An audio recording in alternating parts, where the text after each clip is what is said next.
तर परीक्षेचा कालावधी संपतोय आणि एक नवीन चित्रपट येतोय 6 गुण आणि 6 गुणच्या निमित्ताने आपल्याला किल्ला चित्रपटाच्या दरम्यान भेटलेला मुलगा परत भेटतो अर्चित आणि अमृताताई. अर्चित, तुला प्रश्न विचारायचा हा महत्त्वाचा की नुकतीच परीक्षा झाली आहे आणि ह्या चित्रपटामध्येही दाखवलं की परीक्षेचा प्रेशर असतो. तुला काय प्रेशर होता, तू कशी केलीस परीक्षा पार? एकतर मी फार टेन्शन घेणारा तर माणूस नाही आहे, happy go lucky jolly good type of. कारण म्हणजे परीक्षेच्या 2 दिवस आधी माझा काही अभ्यास झाला नव्हता तरी मला काही वाटत नव्हतं आणि आई माझ्या मागे ती तलवारच काढायची बाकी होती कारण ती इतकी मागे लागली होती की अरे अभ्यास करतो काहीच कसं वाटत नाही. पण मला खरंच काही टेन्शन येत नव्हतं. पण पेपर म्हणजे क्वेश्चन पेपर आम्हाला 10 मिनटं आधी मिळतो, त्यामुळे ते आधीचे 10 मिनटं मला खरंच खूप टेन्शन येत होतं की आता नक्की काय येतं आहे क्वेश्चन पेपरमध्ये, जे आधी मला कधी आलं नाही टेन्शन. पण ते सगळ्यांना येतच असतं. पण काही मुलं असतात जी खरंच खूप टेन्शन घेतात आणि म्हणजे काही मुलांना टेन्शनमधनं आउटकम चांगलं मिळतं, पण काही टेन्शनमुळे आणि खचतात. सो मला असं वाटतं की टेन्शन घेणं खरंच फार वाईट गोष्ट आहे, ती अजिबात करत नाही. नक्कीच एक आत्ताच्या जनरेशनमधला हा प्रश्न होता. म्हणजे आत्ताच्या जनरेशनची चितचं मला तुला सांगायचं म्हणजे तो खरंच इतका कूल असतो. म्हणजे आता टेन्शनचं एक झालं की आता अभ्यास झाला आहे की नाही, पण असं अचानक यश मिळालं तरी तो कसा कूल असतो हे मला सांगायला आवडेल. मी किल्लाला जेव्हा बर्लिनला पुरस्कार मिळाला रे तेव्हा मी आणि अविनाश पण कूल, पण मला असं एकदम तुला माहिती ना मी कशी एक्साइट होते तशी मला खूप आनंद झाला की अरे पहिला मराठी चित्रपट ज्याला बर्लिनला पुरस्कार मिळाला. तर मी याला फोन केला, अर्चित आपल्याला असं झालं आहे. म्हणलं ओके मावशी. म्हणलं अरे पुरस्कार बर्लिनला आपल्याला मिळाला. हां ठीक आहे मावशी, कळलं आहे मला. तर म्हणलं अरे थोडी तरी एक्साइटमेंट दाखव. तर अर्जित अशा वेळेलाही शांत असतं. मला तुला सांगायचं होतं त्याचा कूलनेस काय आहे ते. एनिवे तू काय म्हणत होतीस? नक्कीच मला असं विचारायचं होतं की हा झाला आत्ताच्या पिढीतला प्रश्न आहे, पण तुमच्या वेळेसही परीक्षेचा प्रेशर होता आणि परीक्षेचं एक टेन्शन होतं. तुम्ही ते कसं घेतलं, काय सांगाल? कारण आत्ता बघायला गेलं तर mental psychology is the biggest thing right now. काय सांगास? नाही बरोबर आहे आणि प्रेशर असायचं, आत्ता खूप जास्ती असं मला वाटतं खरं सांगायचं. मी आत्ता म्हणजे मगाशीच मी सुनीलला सांगत होती की माझी आई अशी नव्हती जशी मी या चित्रपटातली माझी अशी व्यक्तिरेखा आहे की मी एकेका गुणासाठी याला वेठीला धरलं आहे. आणि कदाचित सुनील म्हणतो तसं आत्ता खरंच स्पर्धा इतकी वाढली आहे त्यामुळे आयांनाही तसं म्हणजे भीतीने त्या तशा वागत असाव्या की आपला मुलगा या स्पर्धेत टिकला पाहिजे अशा भीतीने ते तशा वागत असाव्या. पण माझ्या वेळेला म्हणशील ना तर टेम्परामेंटली माझा भाऊ खूप कूल होता, पण मला ना छोट्या गोष्टीचं टेन्शन यायचं आणि मी बाबांसमोर मी रडायचे. पण माझं एक जरा विचित्र असं होतं की माझा अभ्यास पूर्ण झालेला असतानाही मी रडत असायचे. त्यामुळे मग माझं रडणं हे घरी हसण्याचा विषय झालं होतं की अगं 10 वेळा रिव्हिजन झाली तरी रडतेस कशाला तू. तर ते एक घरनं जरी प्रेशर नसलं तरी बाहेरच्या जगात आपल्याला टिकून राहायचं आहे याचं एक त्या मुलाला नकळत प्रेशर येत असतं. ते कदाचित मला तेव्हा येत असावं असं मला वाटतं.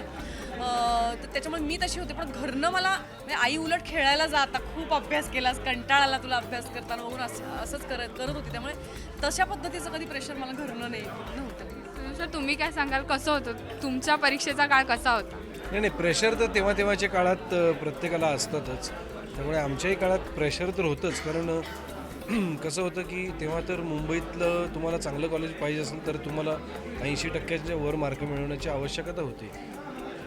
ऑब्व्हियसली प्रत्येकाला असं वाटायचं की आपल्याला चांगलं कॉलेज पाहिजे, चांगल्या ठिकाणी आपल्याला जे विषय आपल्याला पाहिजेत ते मिळावेत म्हणून आपण अभ्यास केला पाहिजे. त्यामुळे ती प्रेशर्स होती. पण आमच्या घरातलं वातावरण असं कॉम्पिटेटिव्ह नव्हतं किंवा रादर अशी अपेक्षा वडिलांनी आणि आईनी कधी बाळगली नाही माझ्याकडून किंवा मला त्याच्यासाठी मागे लागले नाहीत की तू पहिला आला पाहिजेस किंवा तुला मेरिट किमान तू याच्यामध्ये तरी मेरिटमध्ये आला पाहिजे. असली काही टेन्शन नव्हती. त्यांचं म्हणणं होतं की तुला जर का चांगलं कॉलेज असलं तुला अभ्यास करण्याची आवश्यकता आहे. म्हणजे माझी आई जर का शिक्षिका म्हणून ती मला ओरडत होती तर माझे वडील जरा लाड पण करायचे आणि मला ते खेळायलाही पाठवायचे. त्यामुळे ते बाजू माझी सावरून घ्यायची. जर का मी गपचूप डोळा चुकवून आईचा पटकन गेलो खेळायला तर ते माझी सांभाळून सुद्धा घ्यायचे बाजू. त्यामुळे या सगळ्या गोष्टी होत्या. त्यामुळे आमच्या घरात इतकं प्रेशर अभ्यासाच्या बाबतीत कधी नव्हतं. मी 12वीला गेल्यानंतर मला काहीतरी एक करायचं होतं म्हणून मी खरं तर तेव्हा अभ्यास केला आणि मी स्वतः प्रेशर घेतलं होतं. पण माझ्या लक्षात आलं की मी हुशार नाही आहे. त्यामुळे मी काही तिकडे जाऊ शकलो नाही. पण मी या क्षेत्रात बदले तुला लक्षात आलं की तू त्या क्षेत्रात त्या अभ्यासात हुशार नाही तर तुझ्यासारखा हुशार माणूस मी तरी पाहिलेला नाही असं काय. नक्कीच. अर्चित, एक प्रश्न विचारायचा, तू तसा नाही आहेस जसं तू चित्रपटात दाखवलंयस, तर त्यामुळे अभिनय करणं खरंच डिफिकल्ट झालं असेल. अभ्यास करणं, अभिनयाचा अभ्यास करावा लागला असेल तुला, तर तो कसा होता? अभ्यास करावा लागला असं मी नाही म्हणणार, कारण ह्याचं सर्व श्रेय मी किरण सरांना देतो. कारण जसा मी नाही आहे तसं मला घडवणं हे खरंच खूप कठीण काम आहे. कारण मी अतिशय चंचल, रेस्टलेस आणि सतत इकडे तिकडे लक्ष असणाऱ्यातला मी आहे. त्यामुळे असं कॉन्सन्ट्रेट करणारा, असं दबक्या पावलांनी चालणारा, असं कॉन्फिडन्स नसलेला मुलगा करणं हे माझ्यासाठी आव्हान होतं. पण त्यांनी ते माझ्याकडनं करून घेतलं आणि सेटवरचं एकंदरीत वातावरण तसंच होतं. सो मला त्या वातावरणाला अडॅप्ट करणं जास्त सोपं. अमृता, तूही तशी नाही आहेस जसं तू चित्रपटात दाखवलं. एक अतिशय ओव्हर महत्त्वाकांक्षी आई आहेस. तर ती भूमिका कशी होती आणि ते कॅरेक्टर करताना ती एक ग्रे शेड होती, पण ती पूर्ण वाईट वाटली नाही पाहिजे ही तुला काळजी घ्यावी लागली असेल, ते कसं जमलं? त्यातही मी परत म्हणेन मला सुनीलची खूप मदत झाली.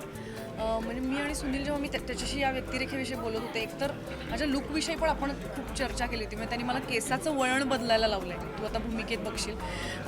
तर ते मला खूप माझं वेगळं दिसायला केसाचं वळण या ज्या भूमिकेतलं ते खूप उपयोगी झालं असं मला वाटतं. दुसरी गोष्ट म्हणजे नॉर्मली अशा व्यक्तिरेखांना खूप ओरडून करतात, काय चाललंय जा तिकडे, अशा करतात.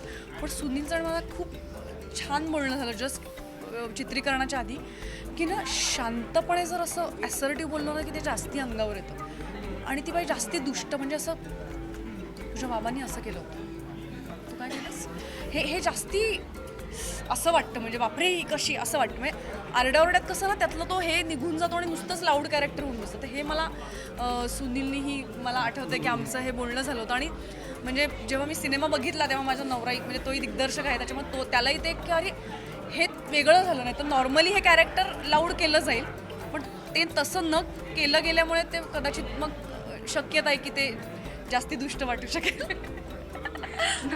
मला दुष्ट वाटवायचं नव्हतं खरं तर, पण मला एकतरी आईला किंवा एकतरी पालकाला, म्हणजे आईच अशी असते असं नाही, काही ठिकाणी वडीलही ओव्हरपॉवरिंग असू शकतात. इथल्या ठिकाणी या नात्यामध्ये वडील कसे असावेत तसा तो आहे, आणि म्हणजे पालक कसा नसावा तशी आई आहे या नात्यामध्ये. पण तर एकाला जरी असं वाटलं की नाही मी हे वागता कामा नये, असं मी वागता कामा नये. म्हणजे चित्रपटाच्या ट्रेलरच्या शेवटी वाक्य येतं की तुमच्या घरात सुद्धा घडू शकतं. सो ते काय घडू शकतं ते फार गंभीर आहे, आणि त्यामुळे त्याचा पालकांनी खूप मनापासून विचार केला पाहिजे. नक्कीच, जसं तुम्ही हिला अभिनयाच्या वेळेस काही कॉम्प्लिमेंट्स दिल्या, काही टिप्स दिल्या, तसं तुमची ही भूमिका हिच्यासोबतची कॉम्प्लिमेंटच होती. एक ती जी आहे त्याला थोडं बॅकफूटवर आणण्याचं काम तुम्ही करत होता. तर तो अनुभव कसा होता, काय? मी मगाशी जसं आल्यावरती म्हटलं की अमृताबरोबर मी तिचं पहिलं नाटक, त्याची पहिली मालिका यात काम केलं होतं.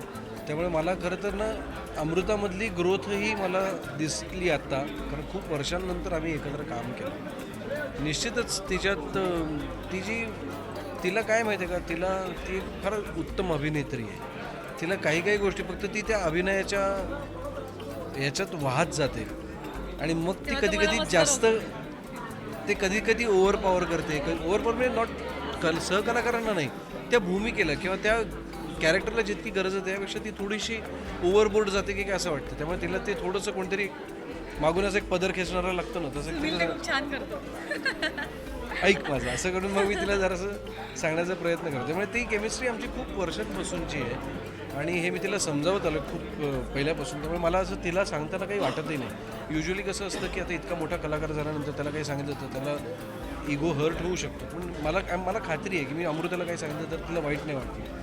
त्यामुळे त्याच्या आयुष्यातल्या कुठल्याही गोष्टीसाठी मी तिला नक्कीच सांगू शकतो. नक्की त्याला तो हक्क आहे, मला सुनीलच्या व्यक्तिरेखेविषयी एक महत्त्वाचं सांगायचं ते म्हणजे माझ्याकडे म्हणजे जेव्हा तो कधीही ते सगळ्यात तू छान केलं सुनील असं मला वाटतं की तो कधीही माझ्याकडे मी निगेटिव्ह म्हणून त्यांनी पाहिलं नाही. म्हणजे त्या कॅरेक्टरमध्ये तो असणार, म्हणजे श्री म्हणून जेव्हा तो बघतो त्याला लक्षात येतं की हिचं काहीतरी ह्याच्या बाबतीतलं चुकतं आहे, पण त्यांनी ते दाखवता त्याचं माझ्यावरचं प्रेम ह्याचं जे कॉम्बिनेशन आहे ना, त्यामुळे तो माझ्याकडे तू कशी काय चुकलीस, तू असं कसं वागलीस त्याच्याशी, असं कधीच तू ते केलेलं नाही आहेस. आणि त्याचं एका लुकमध्ये असं कळतं की त्याला आपल्या मुलाचं जे झालं त्याचं दुःख, पण हे हिने मुद्दाम केलं नाही याची समजूत, हे दोन्ही त्यांनी कमाल केली आहे त्यांनी. आणि ते त्यांनी न बोलता व्यक्त केले. म्हणजे त्यांनी त्यात तो असं काही बोलत नाही तुझं हे चुकत नाही, पण ती त्याची ताकद आहे त्या व्यक्तिरेखेची, आणि ती खूप मस्त आली आहे.